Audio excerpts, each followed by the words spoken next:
Olá pessoal, meu nome é Jamile Barbosa e nós estamos começando mais uma História 24 Horas e eu venho hoje falar sobre as revoluções burguesas. Só que antes mesmo de falar sobre essas revoluções, é preciso a gente entender o que é a burguesia. Provavelmente você já ouviu essa música.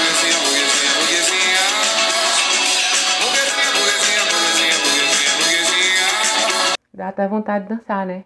Mas provavelmente você já ouviu essa música sim, e quando você escuta ela, a música, você escuta o termo burguesinha, você percebe que nós estamos falando algo relacionado à elite. É uma pessoa que tem dinheiro para gastar, né? Que faz o que quer, que compra o que quer, que utiliza o que quer. Pois bem, o termo burguesia nós usamos muito hoje em dia ainda e entra em qualquer discussão facilmente. O fato é que esse termo burguesia ele vai surgir lá no século XI, junto com uma nova classe social que estava ascendendo, ou seja, que estava surgindo nesse momento histórico. E que classe social era essa, minha gente? A primeira coisa é que essa classe social é extremamente importante para a gente entender sobre a economia e política mundial. Tá? Então, a gente está falando da classe chamada burguesa, essa classe que é responsável pelo surgimento do capitalismo e que aí vai se envolver em importantes marcos históricos, como eu disse para vocês, como por exemplo a Revolução Francesa e as revoluções inglesas. São exemplos de revoluções burguesas, né? Ou seja, são lideradas pela burguesia. Mas aí, minha gente, tem que entender que essa burguesia também ela faz parte da ideia central da luta entre classes, onde a gente vai discutir isso bastante no cenário político do século XIX, mas a gente vai deixar isso mais um pouquinho para frente. Então, vamos entender a verdadeira definição de burguesia.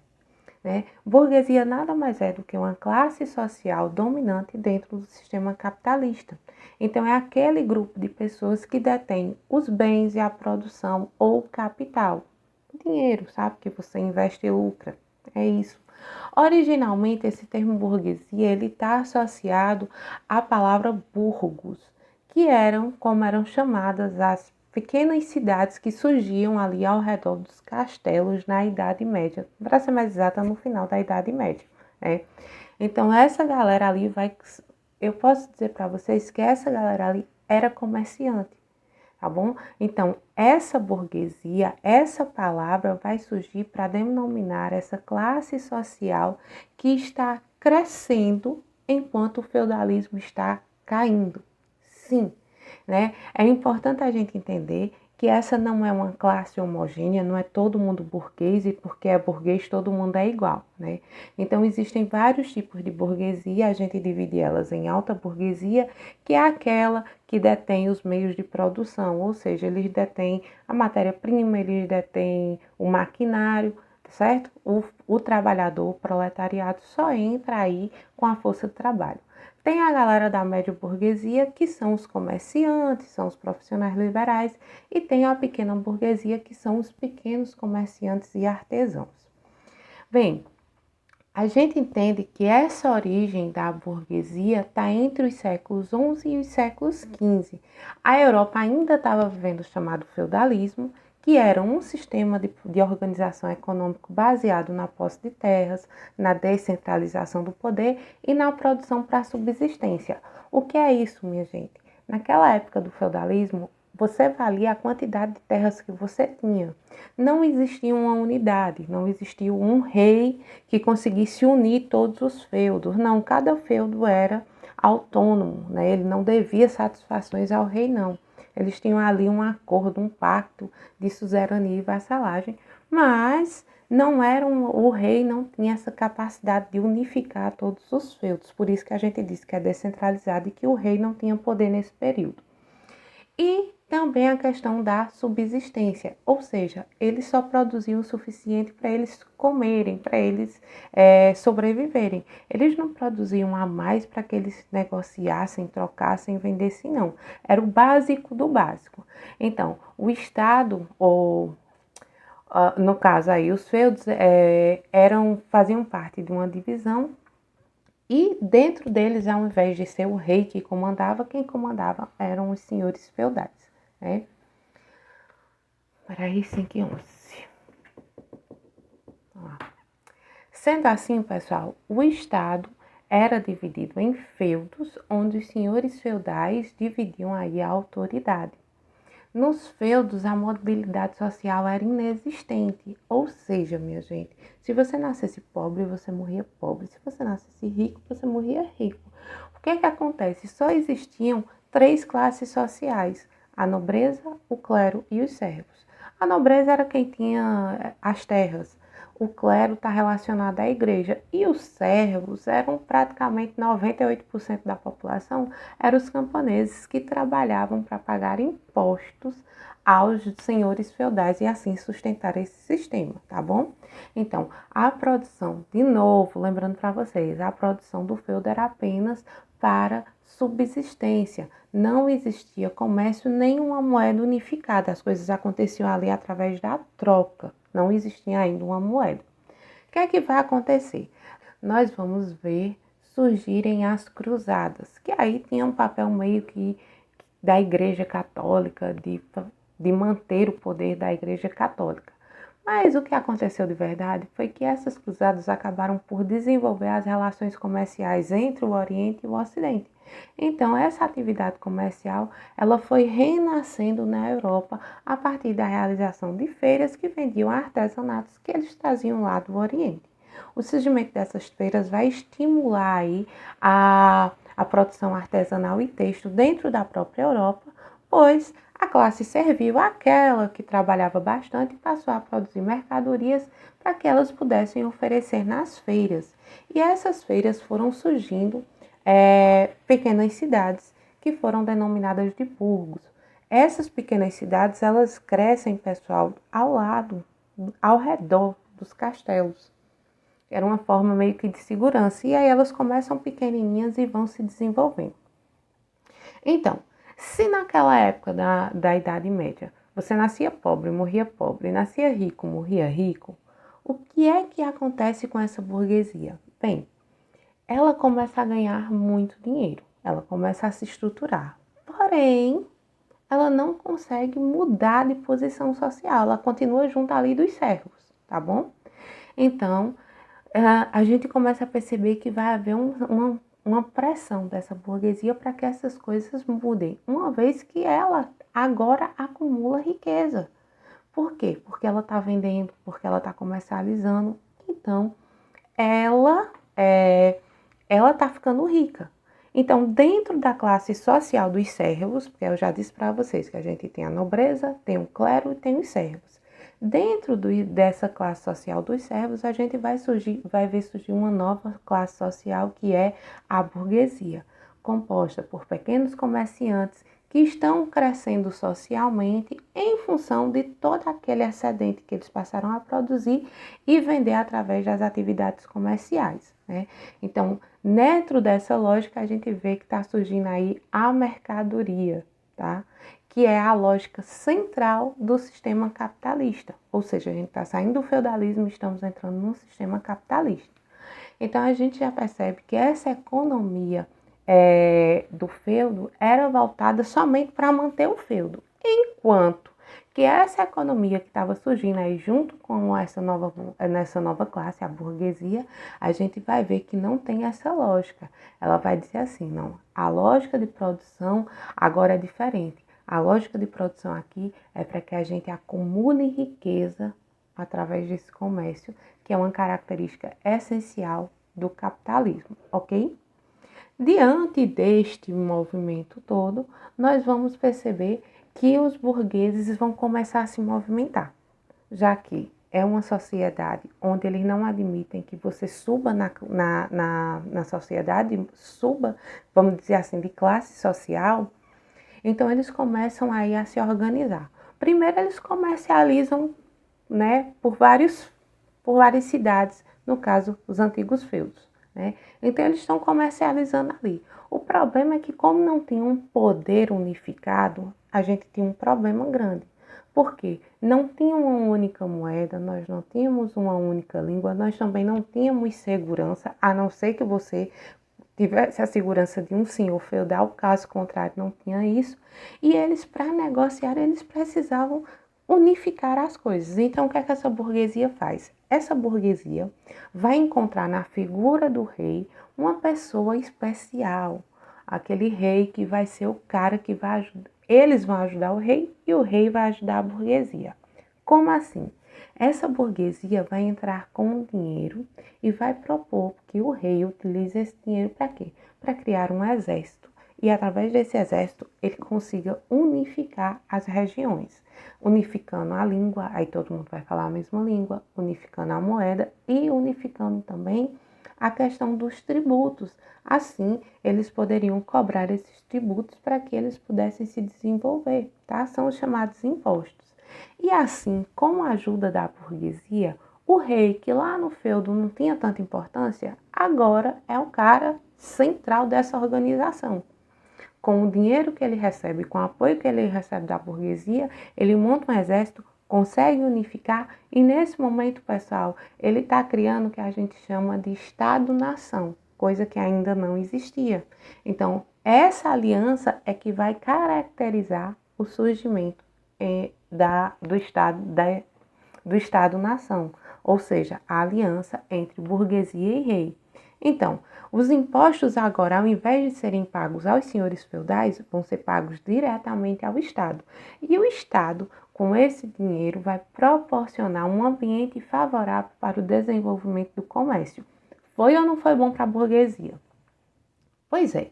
Diante de todo esse quadro, a burguesia crescendo aos poucos, feliz e satisfeita, mas nem tudo é perfeito, né, minha gente?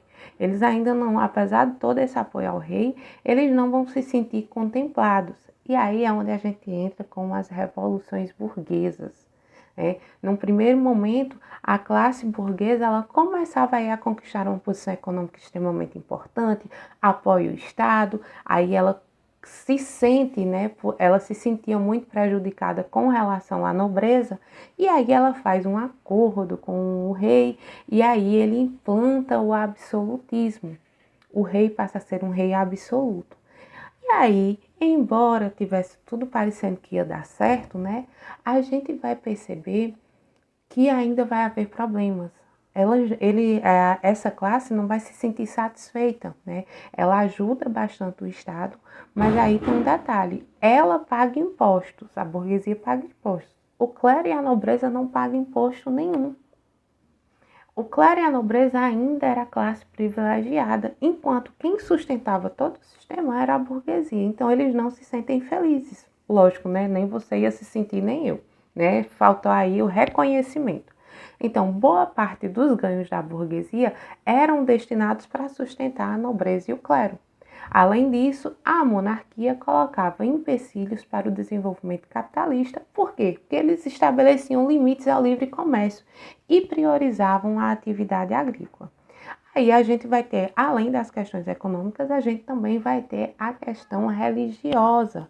Por quê? Porque havia aí uma religião a ser seguida. Não existia liberdade religiosa. Você era católico ou você era católico, né, meu povo? Aí o negócio ficou complicado, porque essas pessoas também já estavam vivendo aí outros movimentos, como o movimento da reforma religiosa, onde vão aparecer aí novas doutrinas dentro da religião. Então, juntando todas essas razões, né, a França e a Inglaterra vão ter revoluções lideradas pela burguesia e apoiadas pelos camponeses contra o poder absolutista. Essas daí são as chamadas revoluções burguesas, ou seja, a burguesia enfrenta aí como líder um movimento contra o absolutismo que ela ajudou a criar, viu? Só para vocês se lembrarem, ela ajuda a criar aí esse estado absolutista. É ela que dá apoio a esse rei, mas o rei não tem todo esse reconhecimento para ela. Aí ela se revolta e chama aquela galera que está lá embaixo, que são os camponeses, que são as pessoas que mais sofrem, são as pessoas que mais trabalham, que mais pagam impostos, e esses é que não têm benefício nenhum. E aí essa galera vai ter muita coisa junto, essa galera vai estar passando fome, essa galera vai ter problema com mudanças climáticas. Então eles estão tipo, é um barril, sabe, minha gente? Um barril de pólvora, pronto para explodir. Só falta alguém acender um fósforo. Acendeu e pegou fogo? É isso que a burguesia vai fazer. Então, dessa forma, essas revoluções elas podem ser entendidas como levantes da população, no caso, a burguesia e os camponeses, contra o poder absolutista. Então, as revoluções francesa e inglesa são os principais exemplos onde a burguesia conseguiu derrubar o poder absolutista e tomar o poder político. Sim, é sobre isso que nós vamos falar. Nós vamos falar de movimentos onde o povo, liderado pela burguesia, consegue vencer a nobreza. Simples assim. Pessoal, já que a gente está falando sobre a burguesia, vamos aproveitar e vamos falar que não existe só um tipo de burguesia, tá? Ao longo do tempo ela vai se modificando. Então, a princípio, a gente tem a chamada burguesia mercantil, porque a gente está tratando lá da classe burguesa quando nasce dentro da classe servil, né? Por meio das atividades comerciais, e ela inicialmente é formada por artesãos, vendedores de produtos têxteis e posteriormente comerciantes de maior porte que enriquecem por meio do comércio, tá bom? Por isso que a gente chama de burguesia mercantil, lembrando que nessa época predominava a lógica de acúmulo de metais preciosos e o sistema feudal estava sendo substituído por uma forma primitiva do capitalismo. Já no século XVIII, a gente vai conhecer a burguesia industrial. Tá? Essa burguesia industrial, o próprio nome já está dizendo, né, minha gente? A gente vai observar que vai ter um avanço na atividade comercial que levou ao desenvolvimento das indústrias. E essa classe burguesa era, naquele momento, formada por proprietários dos meios de produção, ou seja, os donos das fábricas. Foi o desejo da classe burguesa de aumentar o seu lucro que impulsionou o desenvolvimento industrial. Dentro desse contexto, a gente vai ver surgir o que a gente chama de luta de classes. O que é essa luta de classes? É a luta entre a burguesia e o proletariado. A burguesia, você já sabe que é o dono dos meios de produção, são os donos das fábricas. E o proletariado é o trabalhador, que não é dono de nada, a não ser da sua força de trabalho. Esse trabalhador, ele vende a força de trabalho dele. Ele vai só trabalhar, ele não leva nenhum equipamento. Então, ele vai trabalhar e ele recebe aí um salário por conta disso. O que a gente observa é que esse conceito ele vai ser criado por Karl Marx, esse conceito de luta de classes, quando a gente tem a burguesia e o proletariado aí que acabam se enfrentando, né? A ideia seria se enfrentar, onde o proletariado busca melhorias. Mas, segundo Karl Marx, né, ele vai dizer o seguinte, que isso só acabaria, essa exploração da burguesia sobre o proletariado, no dia que o proletariado conseguisse se revoltar, conseguisse, através do uso da força, assumir os meios de produção, derrubar a burguesia e assumir os meios de produção. E é isso o que a gente considera luta de classes. Então, como é a burguesia nos dias atuais? Bem, minha gente, a burguesia nos dias atuais, chegamos num ponto difícil. Quem é a burguesia hoje em dia? Ficou bem complicado a gente dizer quem é, porque lá no final da Idade Média, lá no final do feudalismo, a gente conseguia identificar a burguesia porque eram comerciantes, pequenos comerciantes. Já a burguesia industrial lá no século XVIII era fácil porque era o dono das fábricas. Só que hoje, minha gente, há uma grande quantidade, vamos dizer assim, a nossa economia é tão complexa e a gente tem uma grande quantidade de atividades, uma variedade imensa de atividades que geram lucro, né? E aí o que é que a gente tem que lembrar? Nesse caso, a burguesia de hoje em dia é a classe detentora do capital, tá? Do capital. Entendam, capital é o lucro, é o dinheiro que dá lucro, não é o dinheiro que eu gasto, é um dinheiro que dá lucro. É diferente do meu salário e do seu salário, entendeu? Então, basicamente é isso. Hoje em dia, para a gente identificar a burguesia, o que é que a gente pode dizer? É aquela galera que detém o capital. É a galera que controla, que tem o poder de controlar a propriedade e o capital nos dias de hoje. É isso? Então, pessoal, tentei aqui mostrar para vocês a história da burguesia e aí vocês podem perceber que a história da burguesia é praticamente a história do mundo ocidental como a gente conhece hoje. Então, tem a criação do Estado-nação e também a invenção do sistema capitalista, tão vigente ainda hoje em dia. Então, é isso, minha gente. Até a próxima!